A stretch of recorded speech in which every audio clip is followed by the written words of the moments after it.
So color, specifically if you're talking about in coordinate compounds, where it comes from is, okay, so light passes through that particular compound.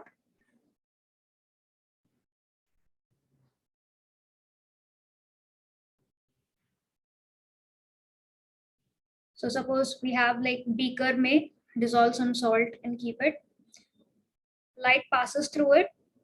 So compound absorbs certain wavelengths.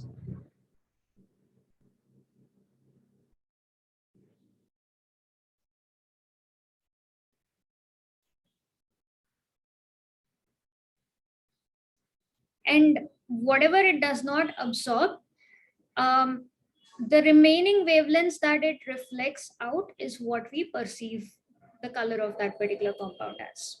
So compound appears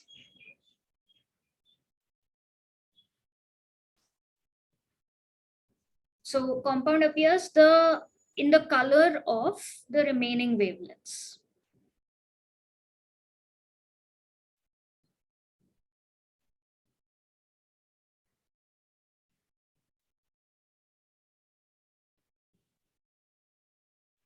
So the remaining wavelengths is the color that we perceive.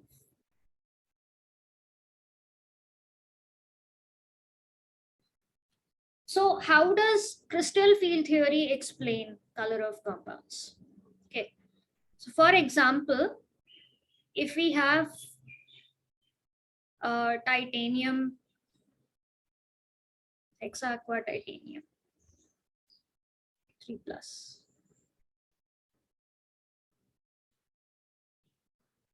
Okay.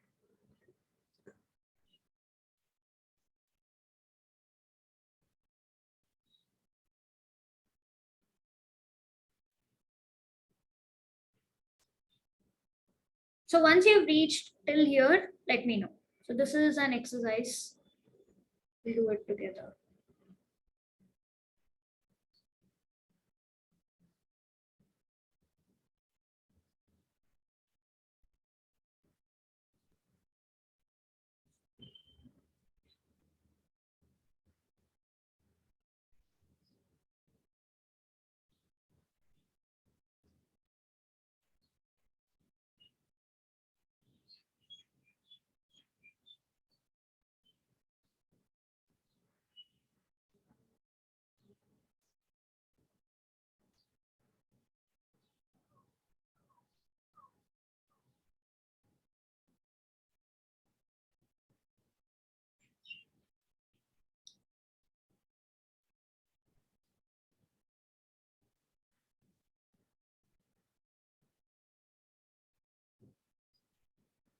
Okay. So once you've noted this down, tell me what is the oxidation state of titanium in this?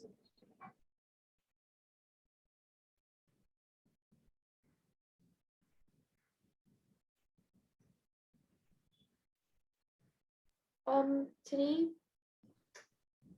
Three, right? Plus three. So minus. Plus 3. Titanium का atomic number पता है?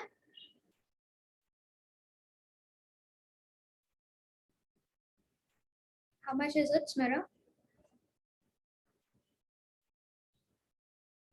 I don't remember. 30 तक तो पता होना चाहिए. 20 तक 9th में ही. Just 1 second, wait. Is it 29? No, 29 is copper. 29 is copper. 27. Cobalt. Okay, never mind. Titanium is 22. Okay. So tell me what is the electronic configuration? Argon तक तो यार ठीक है 18 electrons. इसके बाद so Ti3+ का specifically because we have established that this is at 3+. Kaveri, so you'll tell me the electronic configuration for Ti3+. Argon के बाद.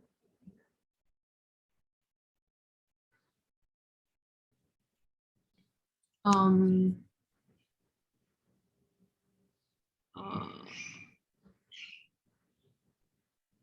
Okay, I'll give you a hint. So argon tak is 1s2, 2s2. So this is 18. So consider 18 electrons का configuration पता है. Yeah. And this ends at 3p6. तो इसके बाद क्या आएगा? ends at 3p6. So for titanium, 3 d 2. No, d Mathematics 22 है. 3 plus मतलब how many electrons would it have? 19. So 18 is already done. So 3d1. 3d1. Yeah. Ideally it should be 4s2, but क्योंकि titanium 3 plus है, the 4s2 electrons are lost and one 3d electron is lost. So that's why you end up with 3d1. Wait, can you explain? I didn't understand. After 3p6, how did you get? Hello.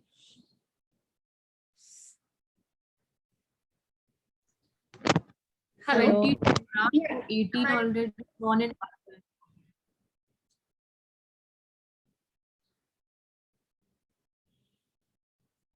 It's 22 with plus 3, so you subtract 3, so you're left with 19. And then argon ka 18 already ho gaya, to bacha 1. Oh, it's plus 3. So one issue there.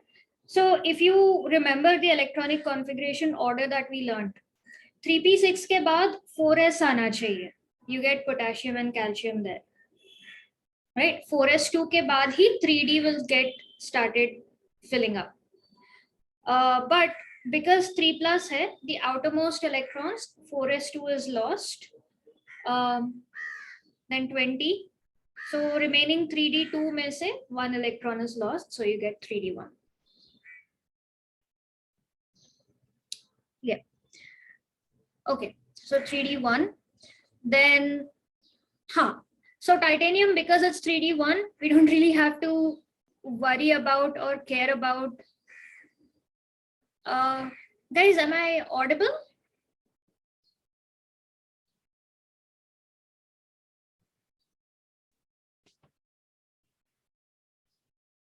Hi, am I audible? No, right? No, you're tracking. How about now? Is it stabilized now? Okay. Yeah. Kind of. Okay. So because 3d1 hai, so we don't really have to worry about strong field, weak field. It won't matter much because there's only one electron. So where is this electron going to go?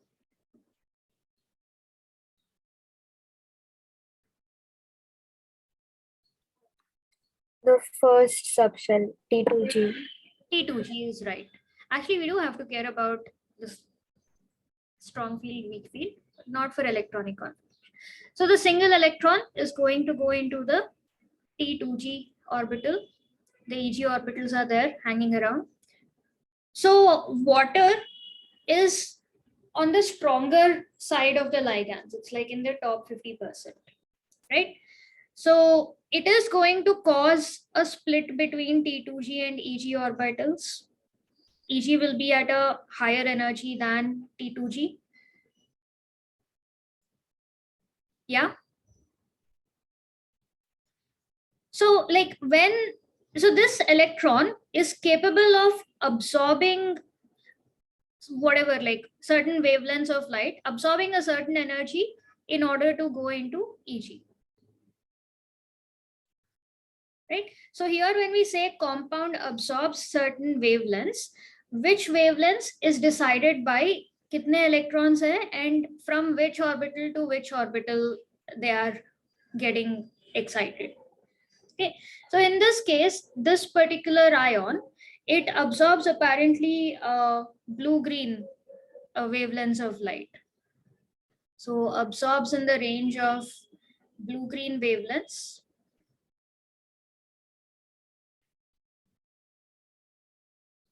So the color of this compound will end up being violet. So red is given out, and green ke side jo blue color hai, that's left. And then beyond blue, what we have, indigo, violet, are not absorbed. So the remaining ones combine, and then you end up seeing the color of the compound as violet. So this particular ion, this particular complex gives off a violet color. So this is how, CFT explains light. So it talks about how within the d orbitals, you have different energies between the orbitals because the ligands are there. And it explains where this absorbed wavelength is going also. Like because you have different orbitals of different energies, this will absorb that certain, like that particular amount of energy jitna bhi chahiye in order to get to the EG level. And yeah, whatever is absorbed, we won't see that light. The remaining wavelength is what we see that light as. So this is how CFT explains it. Miss, I didn't understand after electronic configuration. Okay. So अभी हमने देखा है कि strong ligand, weak ligand, basically ligand की वजह से there is splitting of orbitals, right? Yeah. Yeah. So this is at a different energy level. This is at a different energy level. T2G is lower. So what does electron? Yeah. So it absorbs certain amount of energy. Like if it absorbs certain amount of Why energy, is it get promoted. EG higher? Is it octahedral or yeah, tetrahedral? क्योंकि 6 है ना, so octahedral. अच्छा. So electron, remember excitation, de-excitation, it absorbs certain wavelength. Yeah. Get to the Higher orbital. Yeah. So when we say compound absorbs certain wavelengths, this is what we're talking about. It absorbs enough to get here, and whatever it reflects back, like the wavelengths, remaining wavelengths is what is given off as color of the compound.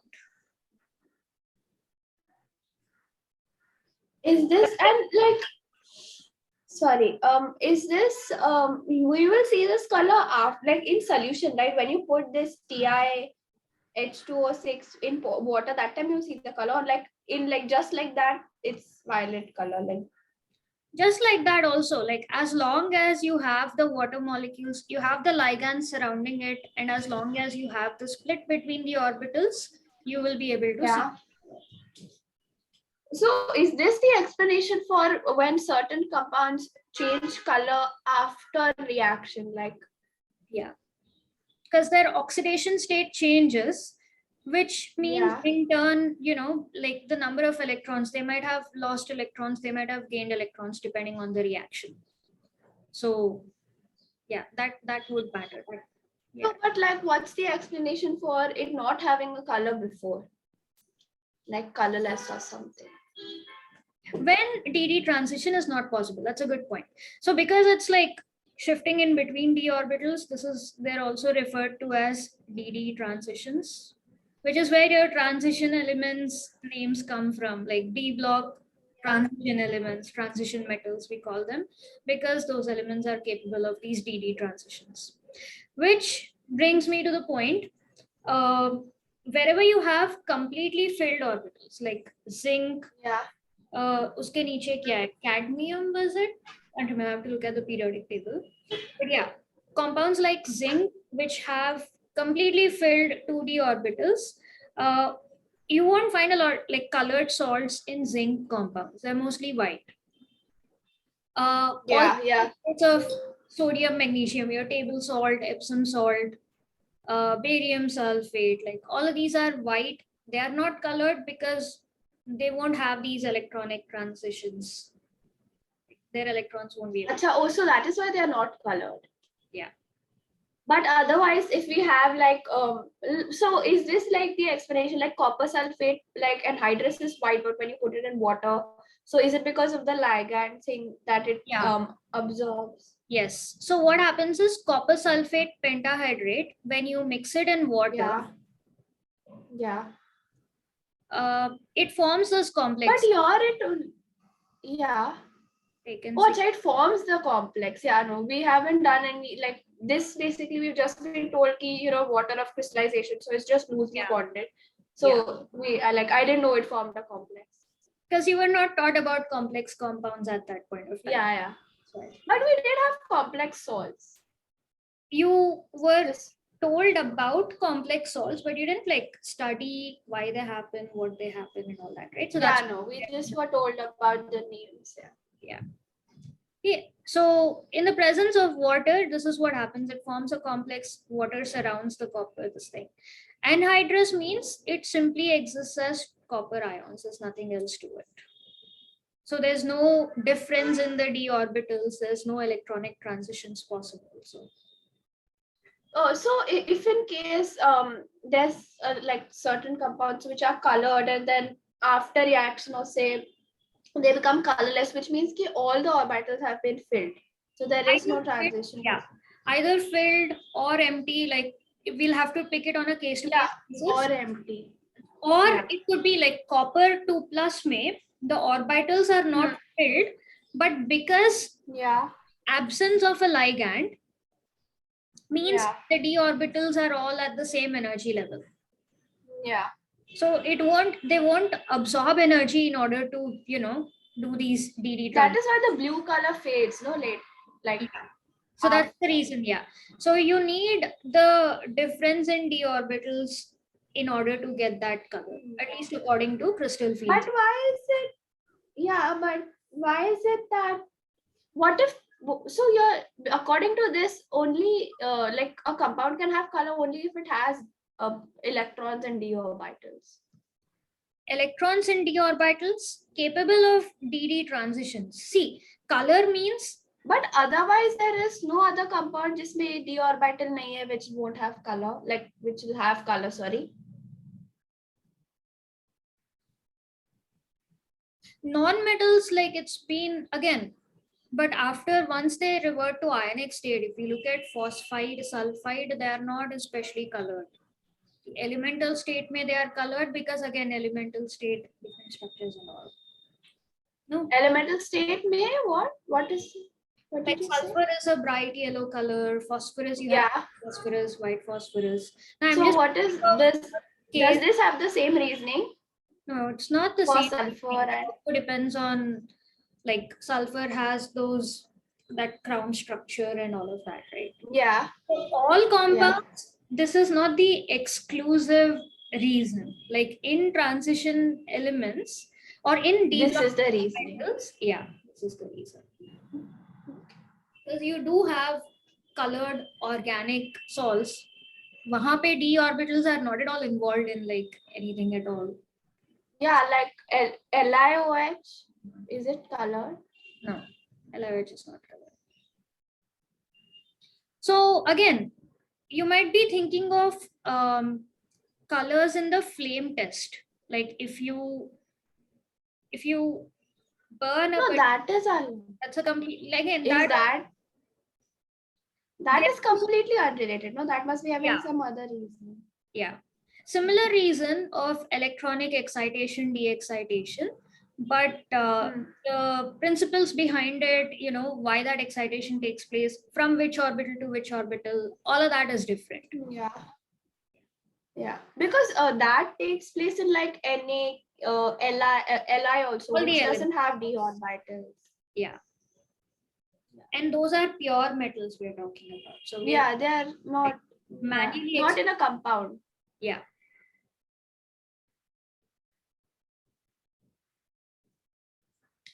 DD transitions. Yeah. So in the absence of ligands, this is what I was saying. If the absence of ligands, all 5 d orbitals become equal in energy, so they won't have colors.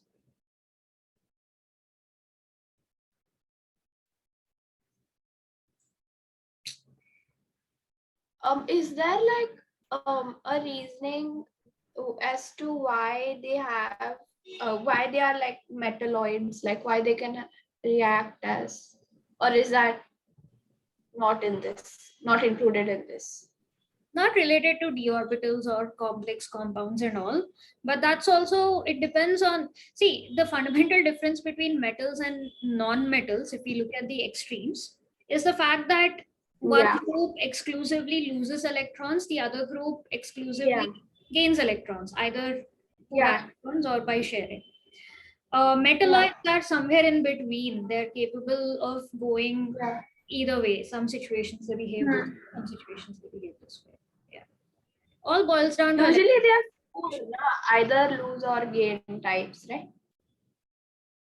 Huh? Four electrons, na? Usually. yeah, maximum. So that they can either gain or lose. Three is maximum.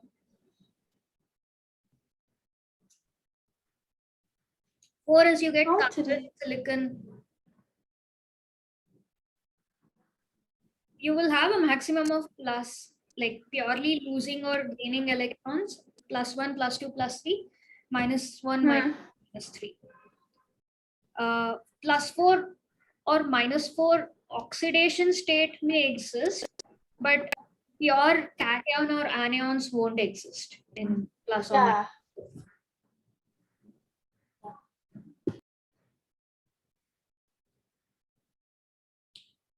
Okay. So yeah, this is CFT. It's a pretty good theory, at least compared to valence bond theory. This has been improved upon. You get ligand field theory, molecular orbital theory, but those are at a graduate level. They're not there right now. The drawbacks with CFT is, one is it assumes that ligands are point charges. Like even now we talked about approaching in certain points, but we've already seen that electrons are blobs, cloud nature, dual nature, right? Electron clouds, probability density and all. Another issue is, if you look at the spectrochemical series, anions, you would expect them to be stronger fields because they are outright negative charges compared to neutral atoms. But that's not the case as per crystal field theory. Like the neutral ones like ammonia, ethylene diamine, water, these happen to be stronger ligands than anions, which goes against our intuition. Another thing is, crystal field theory does not take into account the covalent nature of bonding. So we looked at some simple compounds where we have, like we have empty d orbitals and then they're like directly sharing the electrons. But you do have like manganese K compounds. You have like +4, +5, +7 oxidation states. Doesn't mean that manganese is losing 7 electrons, because that's practically not possible.